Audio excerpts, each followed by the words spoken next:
Test में एक और टॉपिक देखा था, मैन विटनी यू टेस्ट। अब उसके बाद हमारे पास एक लास्ट नॉन पैरामीट्रिक टेस्ट रहता है। हमारे पास दो टॉपिक्स रहते हैं, एक रिग्रेशन एनालिसिस, वो जो कि बिल्कुल अलग है, वो हाइपोथेसिस टेस्टिंग का पार्ट नहीं है। और हाइपोथेसिस टेस्टिंग में हमारे पास एक टॉपिक रहता है जो कि क्या है, क्रुस्कल-वेलिस टेस्ट, जो कि नॉन पैरामीट्रिक टेस्ट की लिस्ट में हमारे पास एक चीज़ रह गई थी, तो उसको हमें देखना है। तो यहाँ पर आकर हम पहले उसको देख लेते हैं।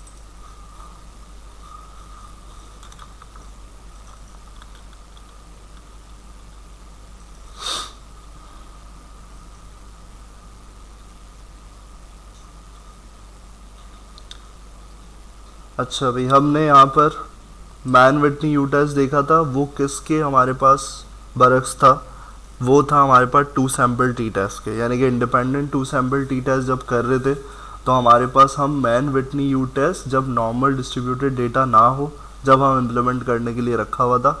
इसी तरीके से क्रुस्कल-वेलिस टेस्ट जो है वो तुम्हारे पास कब होता है इम्प्लीमेंट, वो एनोवा की रिप्लेसमेंट है। एनोवा हम जब यूज़ करते हैं जब हमारे पास नॉर्मल डिस्ट्रीब्यूटेड डेटा है, लेकिन अगर नॉर्मल डिस्ट्रीब्यूटेड डेटा ना हो तो अब हम क्या करेंगे, और हमें मोर देन 2 ग्रुप्स पे क्या करना हो, टेस्ट अप्लाई करना हो। हमारे पास 2 ग्रुप्स हैं तो सही है, हम क्या चले जाएंगे, हम मैन विटनी यू टेस्ट को ले लेंगे। लेकिन अगर हमारे पास 2 से ज़्यादा ग्रुप्स हुए और डेटा भी नॉर्मल ना हुआ तो हम हाइपोथेसिस टेस्टिंग में क्या करेंगे, हम फिर जाएंगे क्रुस्कल-वेलिस टेस्ट पे, जो कि नॉन पैरामीट्रिक टेस्ट है, जो जिसको इम्प्लीमेंट किया जाएगा और इसको यूज़ किया जाएगा। तो अब इसमें हमारे पास क्या एक्सपेक्ट्स हैं, क्या पैरामीटर्स हैं, तो यहाँ पर देखो, यहाँ पर सिंपल सी तुम्हारे पास एक चीज़ डिस्क्राइब हो रही है कि भाई क्रुस्कल-वेलिस टेस्ट जो है वो असल में क्या करता है।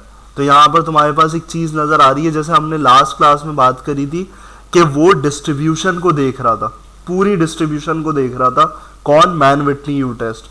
तो डिस्ट्रीब्यूशन में हर चीज़ आ जाती है, लेकिन यहाँ पर क्या है तुम्हारे पास, यहाँ पर टेस्ट जो है वो मेनली क्या करता है, पार्ट जो डिपेंडेंट होता है उसका, वो मीडियंस पे होता है, यानी कि डिफरेंट ग्रुप्स के मीडियंस पे फोकस करता है। यहाँ पूरे डेटा पे, पूरी डिस्ट्रीब्यूशन पे फोकस नहीं कर रहा होता है, यानी कि शेप, वेरिएंस, ये सब चीज़ें। तो यहाँ क्रुस्कल-वेलिस इम्पॉर्टेंटली इस पे फोकस करके और क्या काम कर रहा होता है, जब एनोवा की मीट ना हो, एनोवा में वायलेट हो रहा हो हमारे पास डेटा सेट, एनोवा इम्प्लीमेंट ना किया जा रहा हो, तो हम क्या करते हैं, क्रुस्कल-वेलिस को लेते हैं। और नीचे वही डिटेल लिखी हुई है, सारी चीज़ें जो हमारे पास पहले हम पिछली स्लाइड में डिस्कस कर चुके हैं। तो हमारे पास देखो अब हाइपोथेसिस क्या होगा। अब हमें हाइपोथेसिस स्टेटमेंट देनी है कि भाई नल हाइपोथेसिस है, ऑल्टरनेटिव है, तो यहाँ पर या तो डिफरेंस होगा या नहीं होगा डिफरेंस, तो वही सेम कहानी चलती हुई आ रही है। तो ये हमें सारी चीज़ें क्लियर है, लेकिन अब इसमें की एक्सपेक्ट्स क्या है, हमें ये देखना है कि भाई ये तो पता है H0 और H1, हमें यहाँ पर क्या करना है, हमें यहाँ पर देखना है कि यार यहाँ क्या क्रुस्कल-वेलिस में चल रहा होता है, क्या चीज़ें चल रही होती हैं। तो यहाँ अगर देखो एक केस है कि अगर रिजेक्ट हो जाता है नल हाइपोथेसिस, अगर किसी वजह से हमने रिजेक्ट कर दिया है नल हाइपोथेसिस को, तो यहाँ पर हमें क्या करना है, हम सेफ साइड के लिए, अगर क्रुस्कल-वेलिस को इम्प्लीमेंट कर रहे हैं तो सेफ साइड के लिए हम क्या करेंगे, हम डन्स टेस्ट का यूज़ करेंगे। किस लिए करेंगे, डन्स टेस्ट का यूज़ इसलिए किया जाएगा ताकि हम ग्रुप बाय ग्रुप क्या कर सकें, कंपैरिजन कर सकें। हम क्या बात कर रहे हैं, हम टेस्ट किस पे कर रहे हैं, हाइपोथेसिस टेस्टिंग किस पे अप्लाई कर रहे हैं, ग्रुपिंग पे, यानी कि हमारे पास कुछ ग्रुप्स हैं, उस पे इम्प्लीमेंट किया जा रहा है हाइपोथेसिस टेस्टिंग। तो उस ग्रुप पे इम्प्लीमेंटेशन करने के लिए हमें जो और डिटेल में बताएगा, और डिटेल कहानी बताएगा, तो वो कौन बताएगा, वो डन्स टेस्ट बताएगा। अब देखो वो क्यों बताएगा, उसका नीचे रीज़न लिखा हुआ है। क्रुस्कल-वेलिस टेस्ट जो है वो क्या करता है, वो ये बता देता है कि भाई सिग्निफिकेंट डिफरेंस है या नहीं है, सही, यानी कि 3 और मोर ग्रुप्स में सिग्निफिकेंट डिफरेंस नज़र आ रहा है या नहीं नज़र आ रहा, उसने ये बता दिया। लेकिन यहाँ पर ये नहीं बताएगा कि कौन सा ग्रुप जो है वो कितना डिफरेंट है, सही, यानी कि डिफरेंस मेजरमेंट जो है वो नहीं पता चलेगी हमें क्रुस्कल-वेलिस, वो सिर्फ आंसर जस्टिफाई कर देगा, एक पी वैल्यू पे हमें पता चल जाएगा कि भाई नहीं आ रहा डिफरेंस, सही है, वो पी वैल्यू बता देगी। लेकिन अगर देखना है, अगर हमें ये देखना है कि भाई पेयर वाइज कंपैरिजन में क्या क्या डिफरेंस है, तो डिफरेंशिएट को बताने के लिए, देखने के लिए हमें क्या करना पड़ता है, डंस टेस्ट को। ये एहतियाती तदबीर है, यानी कि एहतियातन क्या करोगे, इसको चलाओगे। अगर क्या हो रहा हो, रिजेक्ट हो रहा हो, अगर रिजेक्ट हो रहा है तो और वेरीफाई करोगे कि भाई रिजेक्ट सही हो रहा है या नहीं हो रहा सही। तो रिजेक्शन क्यों है, रिजेक्शन इसलिए, पहले भी शायद मैंने पिछली क्लास में डिस्कस किया था कि रिजेक्शन का जो मेन मोटिव है, इतना चेक करने की क्या ज़रूरत बन रही है, क्यों हमें ज़रूरत पेश आ रही है, तो वो किस लिए आ रही है, रिस्क ऑफ टाइप 1 एरर, जिसको हम क्या बोलते हैं, FP rate, false positive rate. Data science की ज़बान में तुम्हारे पास कोई तुमसे बोले टाइप 1 एरर क्या है, और तुमसे बोले तुम्हारा फॉल्स पॉजिटिव रेट क्या आ रहा है, तो उस पर तुम क्या बोलोगे। तो यहाँ पर देखो क्या चीज़ है, यहाँ रिस्क क्या है, the risk of type 1 error false positive increases. अब ये कब होता है, जो ये बात करी है, रिजेक्ट। तो अब रिजेक्ट एक तो गलती से हो सकता है, मिस्टेकनली, तो उसी मिस्टेक को वेरीफाई करने के लिए क्या कर रहे हो, तुम डंस टेस्ट को इम्प्लीमेंट कर रहे हो। तो यहाँ पर टाइप 1 एरर किसको कहेंगे, टाइप 1 एरर उसको कहेंगे कि भाई जब तुमने, तुम्हारा हाइपोथेसिस जो है वो रिजेक्ट नहीं होना चाहिए था और तुमने गलती से रिजेक्ट कर दिया, इसका मतलब है तुम्हारा टाइप 1 एरर आ गया। बात समझ में आ रही है कि भाई जब तुम्हारे पास तुम्हारा हाइपोथेसिस, नल हाइपोथेसिस जो है वो सही था और तुमने क्या करा, बगैर टेस्ट किए हुए, वो कब होता कि मैं क्या करूं, क्रूस्कल वैल्यूज को चलाऊं और क्रूस्कल वैल्यूज को इम्प्लीमेंट कर दूं और मैं उसकी बिना पे क्या कर दूं, रिजेक्ट कर दूं हाइपोथेसिस। तो मैंने एक पैरामीटर छोड़ दिया, क्या छोड़ दिया, मैंने डंस टेस्ट का पैरामीटर छोड़ दिया, जो और डिटेल में मुझे बता सकता था। शायद उसमें मुझे ये पता चल रहा था कि यार मैं कुछ, वो जो क्रूस्कल वैल्यूज है उसमें कुछ गलती हुई है, कुछ चीज़ें हुई हैं, टेस्ट है ना, गलती हो सकती है, डेटा सेट के अकॉर्डिंगली हो सकती है गलती। छोटा डेटा सेट है तो हो जाएगा, बड़ा है तो फिर क्या होगा, उसमें कुछ वेरिफिकेशन करनी होगी। तो अगर मिस्टेकनली हमने नल हाइपोथेसिस को रिजेक्ट कर दिया तो ही क्या आता है, तो हमारे पास आता है टाइप 1 एरर।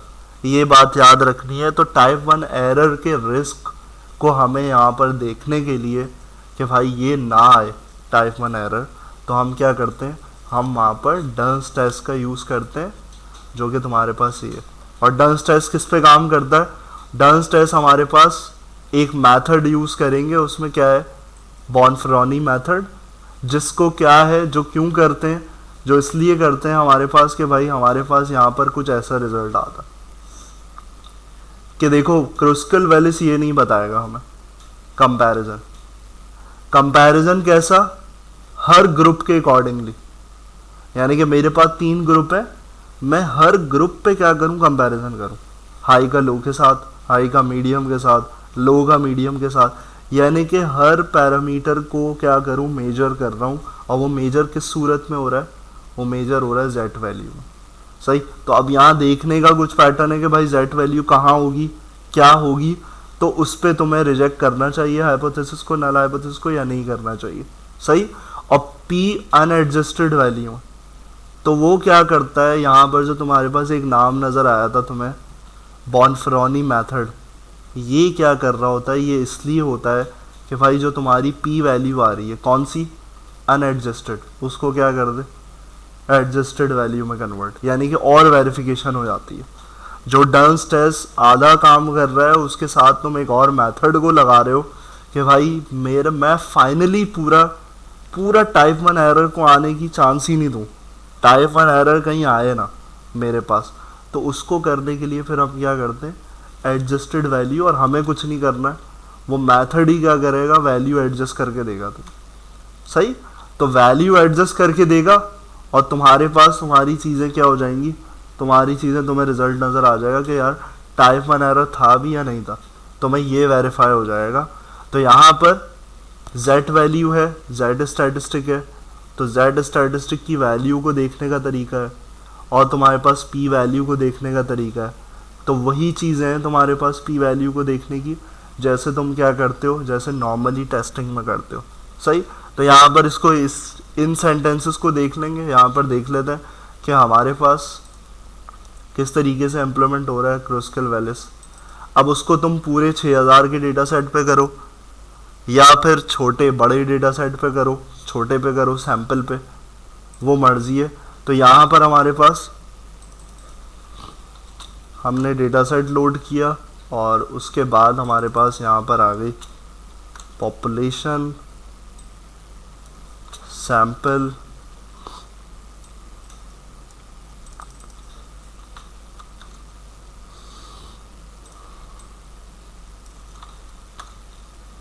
सही। तो हमारे पास क्या हो रहा है, हमारे पास यहाँ पर ये चीज़ें नज़र आ रही हैं कि भाई हमें क्या करना है, क्रूस्कल डॉट टेस्ट पे हमें ये इम्प्लीमेंटेशन देनी है। और कैसे देनी है, अब यहाँ तुम पॉपुलेशन लगा दो डेटा इक्वल टू पे या सैम्पल डेटा रखो, वो तुम्हारी है और तुम्हें रिजल्ट पता चल जाएगा। पैरामीटर्स को समझ में आना ज़रूरी है, तुम्हें पैरामीटर समझ में आ गया तुम कुछ भी रिजल्ट निकाल लोगे। तो यहाँ पर exam score tilde parental involvement, ANOVA में भी ऐसे ही था पैटर्न, अनोवा टेस्ट में भी हम ऐसे ही कर रहे थे और इसी तरीके से लिखने का भी पैटर्न यही था। सही, सिर्फ यहाँ मेथड चेंज हो गया है, पैटर्न पूरा सेम है। तो यहाँ हमारे पास क्या आएंगे, क्रूस्कल को इम्प्लीमेंट करने के बाद कुछ रिजल्ट हमारे पास आएंगे और उन रिजल्ट्स में हमारे पास डायरेक्टली जो एक डिस्ट्रीब्यूशन की बेस पे एक वैल्यू आ रही है वो क्या आ रही है, 0.2864। तो अब इस वैल्यू के बिहाफ पे तुम्हारे पास यहाँ पर तुम्हारा ये चलना है क्या चीज़, कंडीशन कि भाई पी वैल्यू लेस देन है तो यहाँ पर ये किया जाएगा, अदरवाइज तुम्हारे पास ग्रेटर देन है तो हमारे पास फेल टू रिजेक्ट हो जाएगा। तो देखो डर्न्स टेस्ट की इम्प्लीमेंटेशन कहाँ रखी हुई है, जो पेयर वाइज कंपैरिजन करना था क्रूस्कल के बाद वो कहाँ रखा है, जब रिजेक्ट करने जा रहा है। अगर रिजेक्शन हो रही है तो यहाँ वेरिफिकेशन भी होगी कि रिजेक्ट किया तो हमारे पास वो आउटपुट रिजल्ट्स आएंगे कि आया कि तुम्हारे पास वो हाई लो पे डिफरेंस है या नहीं है। अगर डिफरेंस नज़र आ रहा है तो सही है। तो यहाँ पर तुम्हारे पास यहाँ जो रिजल्ट आ रहा है भाई, यहाँ तुम चला रहे हो और यहाँ पर तुम्हारे पास जो कहानी हो रही है वो वहाँ जा ही नहीं रहा है, क्योंकि तुम्हारी पी वैल्यू क्या है, ग्रेटर है, 0.28 है। 0.05 से छोटी होती तो वो कहीं जाता। तो यहाँ टाइप 1 एरर तो है ही नहीं, टाइप 1 एरर की कहानी नहीं है, क्योंकि हम तो वहाँ रिजेक्ट ही नहीं कर रहे। यहाँ तो मैं सोचूंगा ही नहीं टाइप 1 एरर का, क्योंकि नल हाइपोथेसिस तो रिजेक्ट हो ही नहीं रहा, वो तो एक्सेप्टेंस पे आ गया, fail to reject the null hypothesis. लेकिन इसको अलग चला के देखना है, इसको अलग तुम यहाँ पर देख सकते हो टेस्ट, क्योंकि हमारे डेटा सेट के अकॉर्डिंग तो वो हो ही नहीं रहा, वो काम ही नहीं हो रहा, हमें वेरिफिकेशन की ज़रूरत ही नहीं पड़ी। तो यहाँ पर आकर तुम क्या कर सकते हो, डर्न्स टेस्ट की इम्प्लीमेंटेशन। लेकिन डर्न्स टेस्ट के लिए हमें एक लाइब्रेरी की ज़रूरत होती है, जो FSA लाइब्रेरी है, उसको इंस्टॉल करोगे देन लोड करोगे तो तुम्हारे पास जो बॉनफेरोनी मेथड है और तुम्हारे पास जो तुम्हारा डर्न्स टेस्ट है वो तुम्हारे पास यहाँ पर सही से इम्प्लीमेंट होगा। तो देन तुम यहाँ पर क्या कर सकते हो, देखो डर्न्स टेस्ट में भी वही सेम चीज़ है, exam score, tilt, parental involvement, data दे रहे हो। और मेथड की कहानी किस लिए बताई थी, क्या करने के लिए, बॉनफेरोनी को जो यूज़ कर रहे हो वो कर रहे हो तुम पी वैल्यू को एडजस्टमेंट देने के लिए। तुम्हारी वैल्यूज़ अनएडजस्टेड आएंगी डर्न्स टेस्ट के थ्रू, तो उन एडजस्टमेंट वैल्यूज़ को देखने के लिए तुम्हारे पास तुम्हारा ये मेथड यूज़ हो रहा है। सही है, तो ये तुम्हारा टाइप 1 एरर को वेरीफाई करता है कि भाई टाइप 1 एरर नहीं आना चाहिए, ये आउटपुट तुम्हारे पास उस पर आ रहा है। अगर वैल्यू छोटी होती, कौन सी, हमारे पास बिल फर्ज यहाँ पर होता, हम ये ले लें, सपोज कर लें कि हमारे पास वैल्यू क्या आ जाती, 0 पॉइंट एक्सपोनेंशियल माइनस में आ जाती, तो ये काम होता। कौन सा, जो हम अलग से कर रहे हैं, इसमें हमें फिर वेरिफिकेशन हो जाती कि आया कि रिजेक्ट होना चाहिए था या नहीं होना चाहिए। तो ये वेरिफिकेशन रिजल्ट देगा तुम्हें कि यार तुम्हारे पास, हाँ ये बता देगा, तुम प्रूफ दे सकते हो कि मैंने गलत रिजेक्ट नहीं किया है नल हाइपोथेसिस को। सही, यानी कि मेरा जो रिजेक्ट करना है वो टाइप 1 एरर में शुमार नहीं करता। बात क्लियर है। तो यहाँ पर अलग से तुम्हारे पास ये सारी चीज़ें आ रही हैं, रिजल्ट्स। सही, अब ये जो रिजल्ट्स आ रहे हैं ये हम छोड़ के आए थे, तो इन रिजल्ट्स की डिस्क्रिप्शन यहाँ लिखी हुई है क्या लिखी हुई है कि हमें कुछ z वैल्यूज मिल रही हैं हर ग्रुप पे। तो हाई और लो में देखो यहाँ पर क्या है 1.23, तो यहाँ क्या है which is a relatively small difference, यानी कि बड़ा होगा तो हम क्या बोलेंगे कि ग्रुप्स के दरमियान डिफरेंस है। अगर हमारी z वैल्यू बड़ी होगी तो हम कहेंगे कि यार ये दोनों ग्रुप्स में डिफरेंस है, मौजूद है। लेकिन हमें वैल्यूज़ क्या मिल रही हैं, हमें वैल्यूज़ जो हैं वो यहाँ पर छोटी मिल रही हैं। अब देखो यहाँ एक चीज़ लिखी हुई है, यहाँ -1.51 लिखा हुआ है, लेकिन यहाँ आगे एक सेंटेंस भी लिखा हुआ है which is somewhat larger. ये क्यों लिखा हुआ है, ये याद है जेड स्टैटिस्टिक्स में जब हम जेड टेस्ट को इम्प्लीमेंट कर रहे थे तो एक चीज़ देखी थी हमने, तो यहाँ -1.51 तो छोटी वैल्यू होती है, तो यहाँ क्यों लिखा हुआ है कि हाँ ये which is somewhat larger.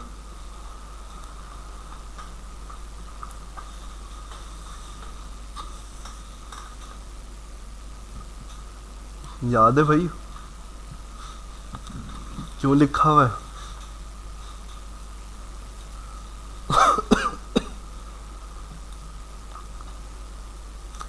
इसलिए है कि भाई जब भी z की वैल्यू आती है तो हमने z टेस्ट में देखा था कि हम क्या कर देते हैं, z स्टैटिस्टिक में ये याद रखना है बस कि एब्सोल्यूट वैल्यू कंसिडर होती है। एब्सोल्यूट का मतलब क्या, अगर माइनस आई है तो बाहर क्या लगा हुआ होगा, मॉडुलस का साइन, तो ये मॉड के साइन लगे हुए हैं, यानी कि भाई माइनस माइनस कोई कंसिडरेशन में नहीं आता, मॉड के अंदर डाल दिया, यानी कि एब्सोल्यूट वैल्यू चाहिए। तो जब ही तुम्हारे पास वहाँ क्या लिखा हुआ है which is somewhat larger, किससे लार्जर बोल रहा है, पिछली वाली वैल्यू से, क्योंकि माइनस में आई है कैसी कंसिडर की जाएगी, प्लस में मॉड लगा के, सही। तो यहाँ पर 1.51 फिर बड़ी बन रही है उससे। ये z टेस्ट में हमने इम्प्लीमेंटेशन भी दी थी, वहाँ पर टेस्ट करते वक्त वैल्यू निकालते वक्त। तो यहाँ तुम्हारे पास, लेकिन ये अभी भी नहीं है, ये लार्ज इनफ नहीं है कि हम सिग्निफिकेंट डिफरेंस को मेजर कर पाएँ, देख पाएँ, सही। तो अगर लार्ज होगी, अगर ऐसा होता ये 15 आ रही होती तो इसका मतलब है मैं बोलता है यार लो और मीडियम का क्या है डिफरेंस है, सही। तो यहाँ पर यही डंस टेस्ट यही इम्प्लीमेंटेशन दे रहा है, यही कर रहा है, चेक कर रहा है चीज़ें कि भाई तुम्हारे पास ये सारी चीज़ें आ जाए। अब देखो ये अनएडजस्टेड पी वैल्यूज़ है, ये हमारे पास कुछ आ रही थी पी वैल्यू 0.2193, हाई मीडियम पे 0.94 आ रही है, और लो मीडियम पे क्या आ रही है 0.13, तो क्या आ रही है ग्रेटर देन 0.05 आ रही है। क्या मतलब है कि भाई फेल टू रिजेक्ट की तरफ जा रहा है। जो पी वैल्यू को मेजर करने का तरीका होता है वही हमारे पास यहाँ पर भी है, सारी जो है वो ग्रेटर देन किससे 0.05। तो यहाँ पर क्या है कि भाई डिफरेंस नज़र नहीं आ रहा है, अगर लेस देन में आ जाए इसका मतलब है डिफरेंस आएगा।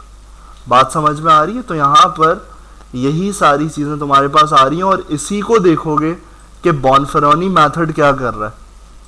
अनएडजस्टेड में खतरा हो सकता था, लेकिन जब एडजस्ट किया गया तो हर वैल्यू देखो क्या हुई, 0.21 थी और बड़ी हो गई 0.65 पे चली गई, यानी कि हर ग्रुप की वैल्यू क्या हो रही है एडजस्ट करने के बाद और बड़ी हो गई है, सही। 13 है 0.13 0.3 है, इसका मतलब है एडजस्ट करने पे और प्रूफ मिल गया, बॉनफेरोनी मेथड को यूज़ करने का और प्रूफ मिल गया कि यार नहीं वाकई में हमारे पास हमारा टाइप 1 एरर एग्जिस्ट नहीं करता है। तो ये प्रूफ के लिए तुम्हारे पास यूज़ कर रहे हो तुम डंस टेस्ट, सही। तो यही क्रुस्कल वेलिस टेस्ट है पूरा। इसी तरीके से तुम्हारे पास पूरा जब नॉट नॉर्मल डेटा हो तो हम यहाँ पर इम्प्लीमेंटेशन करते हैं, सही। इसको करो इम्प्लीमेंट पूरा, इसको डायरेक्ट लगा के